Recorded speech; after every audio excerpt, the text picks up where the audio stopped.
愛車軽キャンピングカーインディ727にはクーラーがついていません。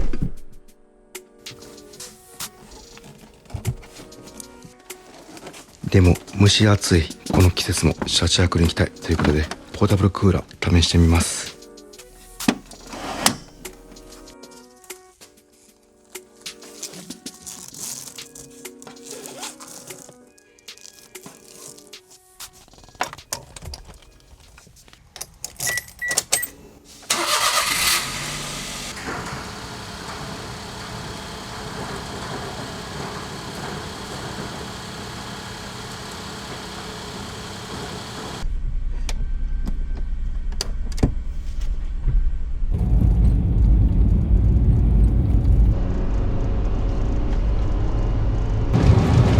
今日は雨予報です。今にも降りそうな空なので近場にします。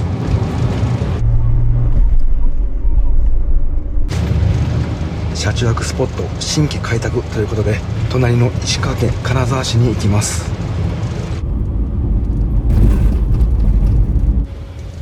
まずはずっと来てみたかった場所、金沢港の魚市に来ました。すぐ横が海の魚市です。これは新鮮なお魚期待できますね。やっちゃいました。今日は定休日のようです。また今度必ず立ち寄りたいと思います。すぐ近くに道の駅ありましたんで、そちらで地元の新鮮な食材買います。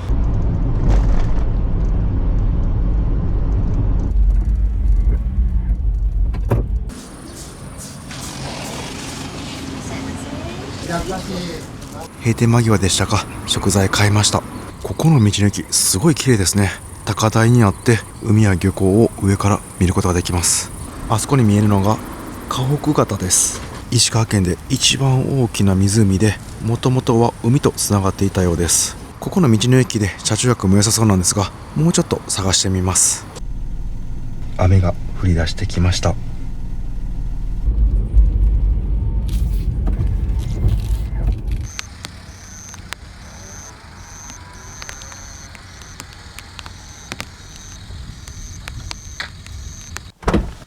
人気のない少し町から外れた公園に来ました。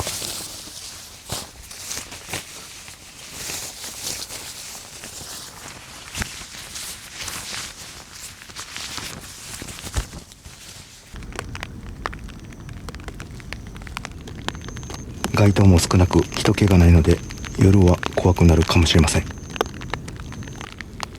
もしかしたら暴走族のたまり場になるかもしれません。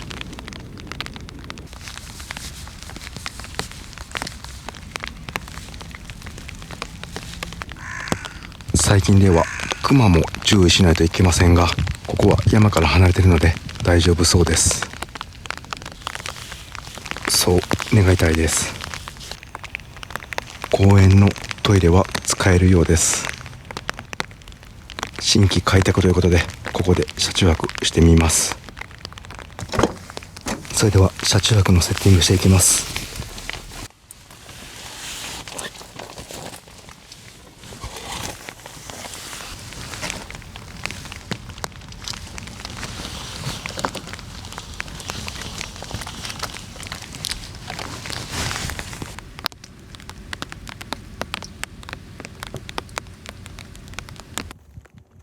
ポータブルクーラーもセッティングしておきます。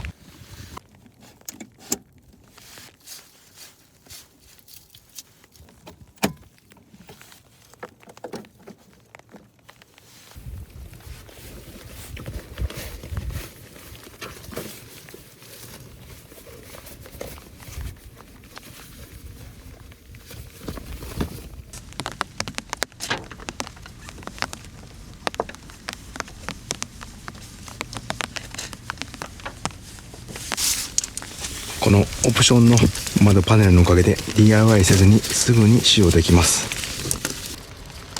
キツキツに作られているので隙間はありません。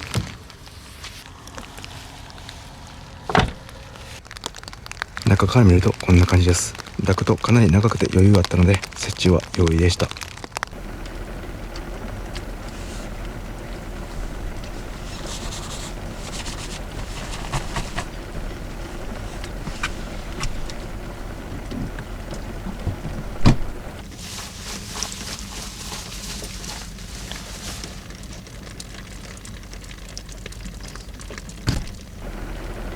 現在車内は28度、湿度 80% とかなり蒸し暑いです。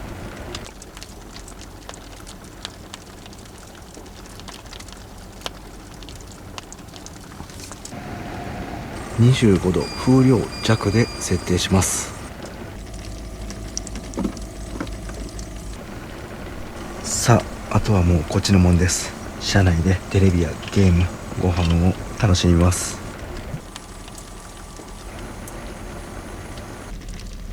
USB ランプや LED ランタン、こういった照明は多い方がテンションが上がります。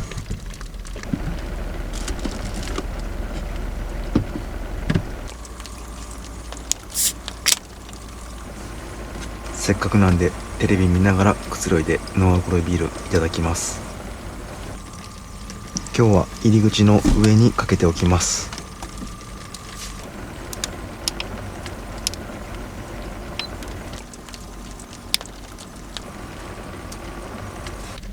カーキャンパイ。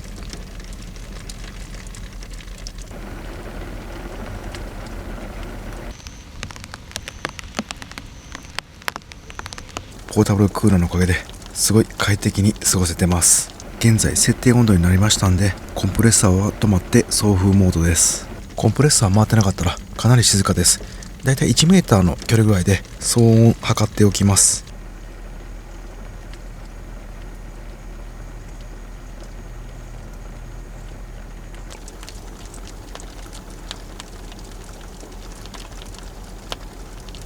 送風モードだったらもう何時間でも使えますね。で、一旦コンプレッサーを動かすために温度を下げてみます。コンプレッサー動いた状態で騒音と消費電力を確かめてみます。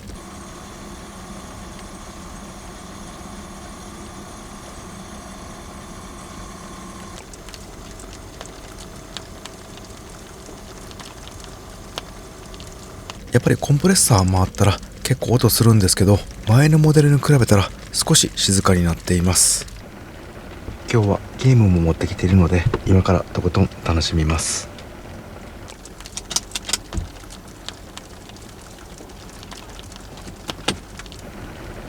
任天堂スイッチからテレビは HDMI ケーブル1本で接続できます。ゲームの充電がなかったので、おつまみでも作りながら待っておきます。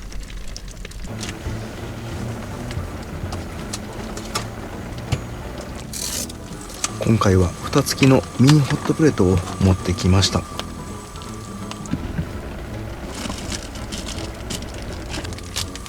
とろけるチーズとちくわで絶品のおつまみ作っていきます。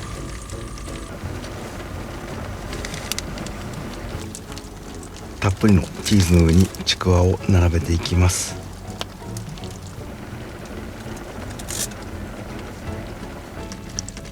ゲーム本体のバッテリー充電がされて遊べる状態になりました。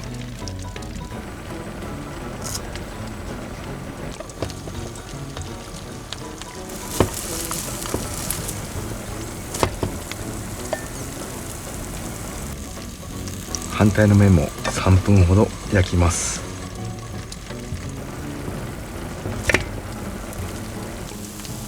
いい焦げ目がつきました。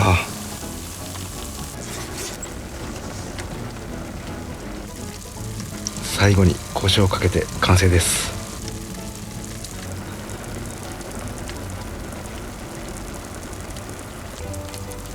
おっさんのやみつきチーチク完成。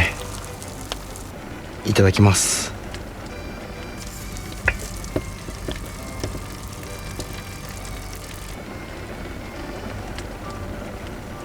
ちくわが香ばしくて、これはやみつきになります。そして何といってもこのチーズがカリカリなんですよね。シンプルなんですけど、もうこれで十分です。さあ、それではゲームしながらつまみながら楽しみます。これは最高の空間が出来上がりました。夜更かし決定です。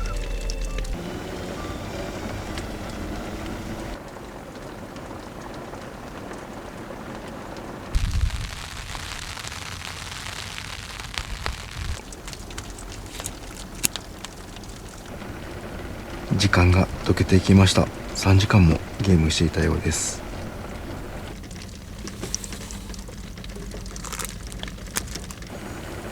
ミニホットプレートはテフロン加工されていますので、ウェットティッシュで一旦きれいにしておきます。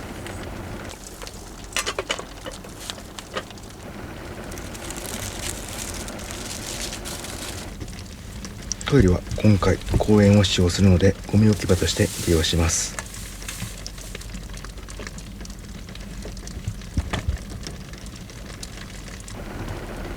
ポータブルクーラー使用して5時間ぐらい経ちました。ドレン水が結構溜まってきました。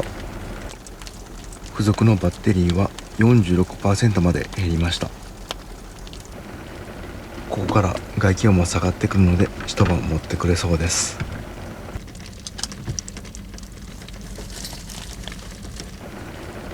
今日はシンク使えるようにしてますので、先に歯磨き終わらせておきます。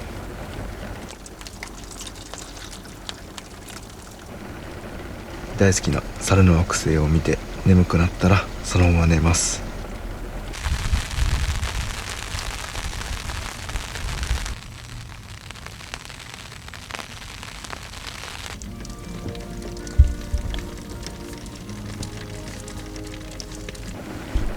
ベッド展開し、横になって映画を楽しみます。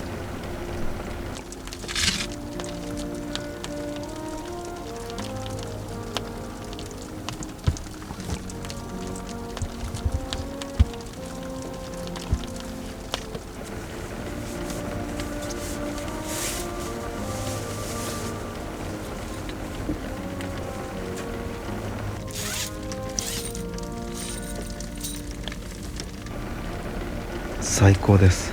めちゃくちゃ気持ちいいです。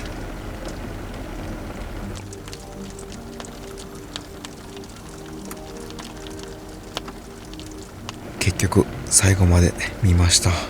なんか家ではあんまりテレビ見ないんですけど、こういったキャンペーンカーとか車中泊の場合はよく見ちゃいます。ポータブルクーラーは25度で風量弱のまま寝ます。雨音がかなり聞こえるんでぐっすり眠れそうです。安眠効果っていうやつですね。それではおやすみなさい。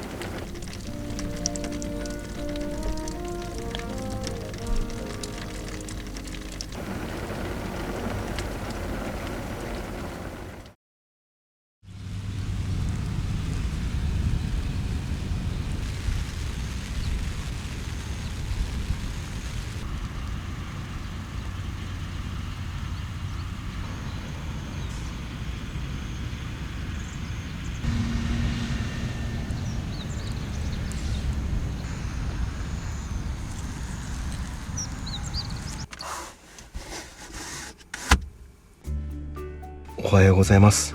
雨はだいぶ落ち着いたようです。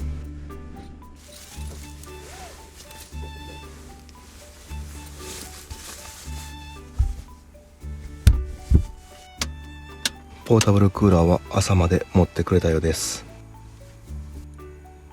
ただバッテリー残量はもう 3% なんでバッテリーを切り替えます。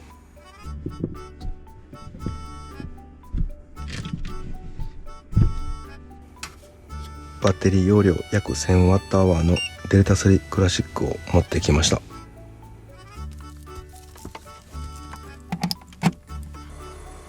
AC 出力だと効率が悪いのか約 800W も消費されています。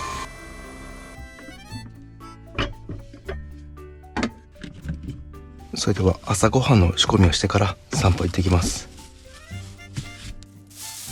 石川県産の取れたてスルメイカを使ってイカ飯風の炊き込みご飯作っていきます。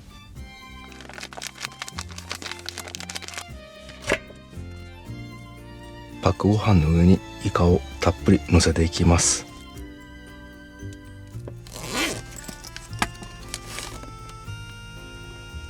めんつゆ大さじ1、料理酒大さじ1加えます。あとは15分間加熱していきます。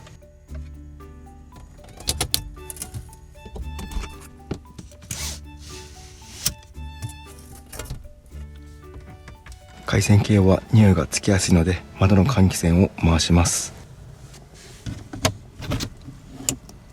ダクト取れてないですね。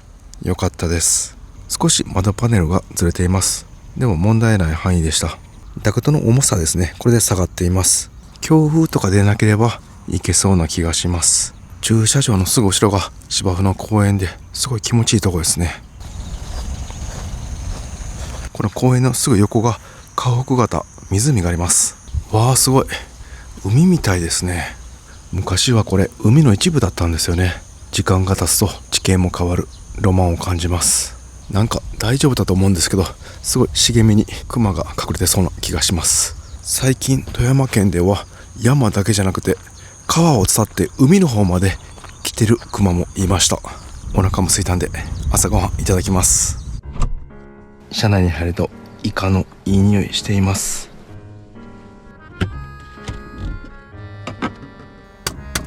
ミニフライパンで目玉焼きも作っておきます。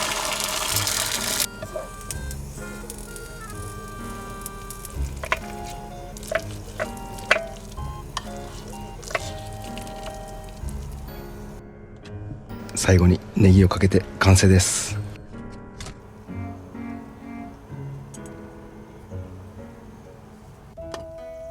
石川県産スルメイカのイカ飯風炊き込みご飯、いただきます。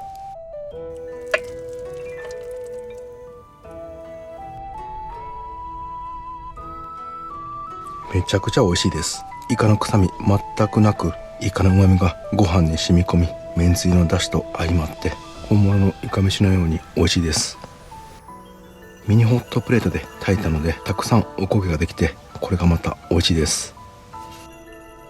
本当のイカ飯を作ろうと思うとかなり大変ですが、これなら車内でも簡単に美味しいイカ飯がいただけます。道の駅で焼きいなりというものを見つけました。食べてみます。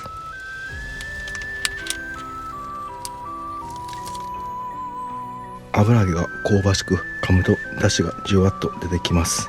これは美味しいですね。いわばいなり寿司に香ばしさをプラスしたようないなりです。あれ、よく見ると解凍してから電子レンジで加熱してくださいと書いてありました。通りでお米が硬かったわけですね。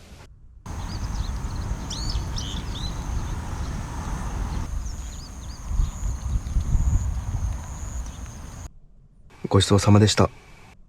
今回フライパンがご飯などこびりついちゃいました。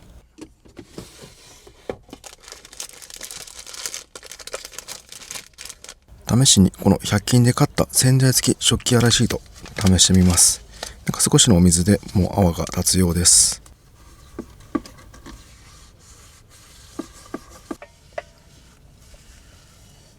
あんまり泡立たなかったです。お水が少ないところとかでは有効そうですね。全部の汚れ取れなかったんで、このアルカリ電解水で汚れ浮かしていきます。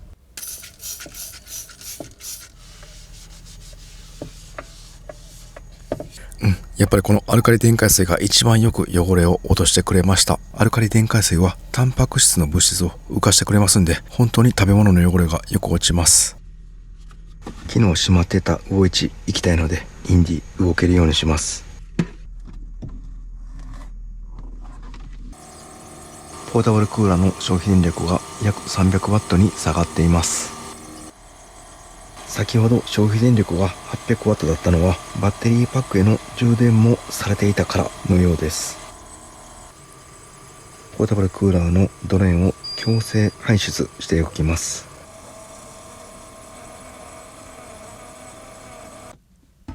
2リットルのペットボトルに4分の1ぐらいのドレーン水が溜まっていました。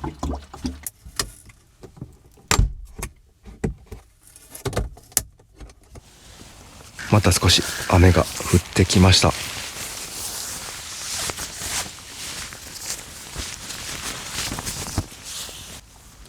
ポータブルクーラーの撤収は設営より簡単です。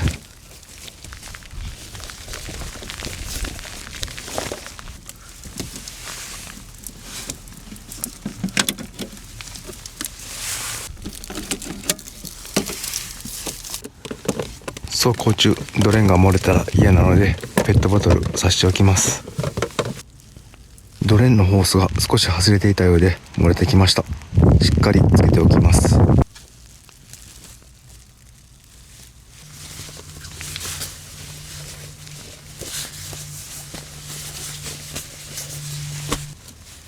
走行中の揺れでドレン水漏れないかチェックしておきます。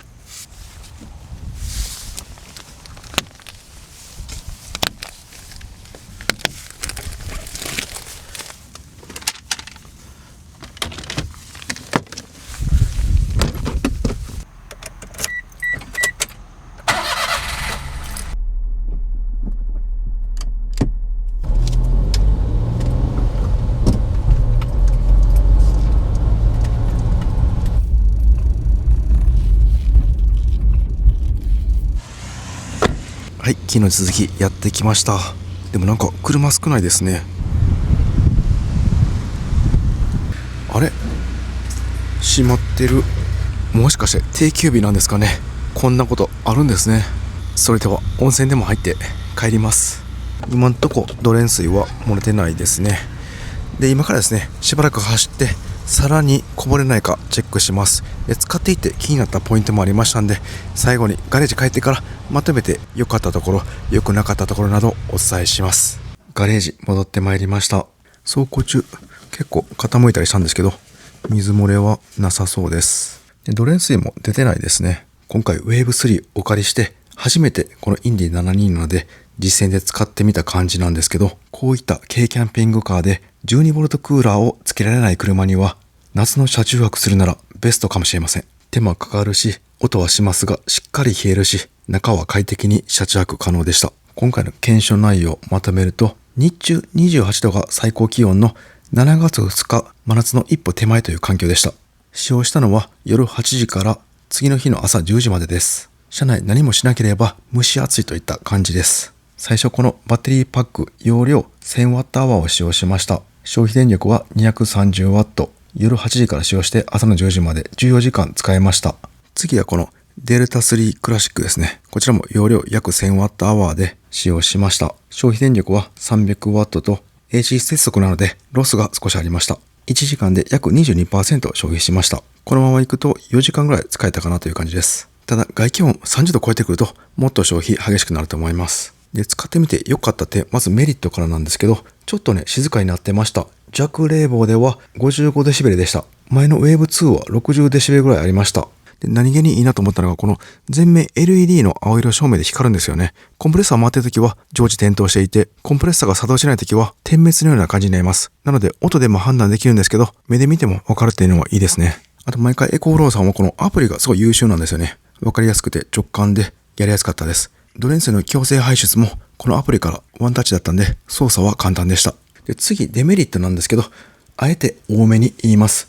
これ買ってから後悔するより、このデメリットを知ってから買った方がメーカーさんにもユーザーさんにもお互いにいいと思ったので、細かいところまで言いますね。まず1個目、固定方法ですよね。今回自分助手席の後ろにこんな感じで板を乗せて、でこの上に固定したんですけど、やっぱり助手席ってクッション性があるんで走行中結構揺れました。で、この辺の後ろだったら一番いいんですけど、やっぱり軽キャンピングカーだったらこの大きいポータブルクーラー入れると狭なるんで、やっぱり助手席に固定したかったですね。この辺は使用する車によってかなり変わると思いますが、今回の自分の使用した軽キャンピングカーでは気になりました。次は最初から分かっていましたが、ダクト窓パネルの手間ですよね。で、この純正の窓パネルのマグネット式のタイプですね。こちらのおかげでだいぶスムーズになったんですけど、それでもやっぱり雨の日など今回濡れながらしたんで少し手間だなと思いました。あとはこのマグネットの窓パネルがダクトの重さで下がってきたんで、こちらも気になりました。で、Amazon で Web3 のダクト検索するとこんな感じで 3D プリンターで結構皆さん作られて売ってるんですよね。こういった社外パーツ買って自分で作れば、こちらのデメリットは解消されるかもしれません。やっぱりエコフローのポータブルクーラーはユーザー数が多いので、こういった社外パーツ多いのはメリットですね。このドレン水なんですけど、強制排出してから走行中漏れなかったんですけど、この管が外れた時に漏れちゃったんで、これが少し気になりました。あと外してから一度傾けて全部出し切った方がいいかなと思います。ってなると固定しても、一回こうやって使用後に固定を外して、で一回持ち上げて、でこんな感じで傾けて出さないといけないっていう手間も発生します。なので車中泊で使用するときは固定しっぱなしっていうのはちょっと難しいかもしれません。旅が終わったら一旦取り外して全部水を流し切るのがいいかなと思います。ただこれが手間に感じる人もいてると思います。で次なんですけど、メリットでもあったこの騒音が少なくなったと言っても、やはり音はします。で特に今回頭こっち側にして寝たんですけど、すごい近かったんで聞こえました。で頭を向こう側にすれば全然問題ないかなと思います。といってももうポータブルクーラー自体が騒音するものなんでしょうがないんですが、Wave3 はその中でも騒音的にはまだ静かな方かなと思います。あとはパワーアップされた冷房能力といえども限界があります。今回こちらの Wave3 の冷房能力は 1800W、暖房能力は 1500W です。この冷房能力、他の方のレビューを見ていると、ハイエースなどは日中炎天下の直射日光当たる中では冷えんの難しいようです。夜なら問題ないというレビューが多々ありました。日中でも太陽の当たらない日陰ならいけそうです。真夏の日中炎天下の中で冷えるのはこの軽キャブコンクラスまでと思っておいた方がいいかもしれません。この狭さ、そしてこの断熱ボディ、これならなんとか入れるぐらいまでは冷えると思います。ただその場合はもう風量マックスでかなり音はすると思います。次のデメリットはやっぱり価格ですね。これエコフローさんのホームページなんですけど、本体で14万9000円で、このバッテリーパックだったら26万円ぐらいします。そして今回使った窓シートは1万円近くします。やはり結構価格は高くなっています。ただですね、今回割引があります。どうもジャパネットクピオです。エコフローさんから 5% の割引クーポンやセール商品もあります。今回お伝えしたデメリットを聞いて、それくらいなら問題ないよっていう方はこの機会に購入するのもありかもしれません。この動画の概要欄に割引クーポンや商品リンクありますんで、興味ある方はぜひチェックよろしくお願いします。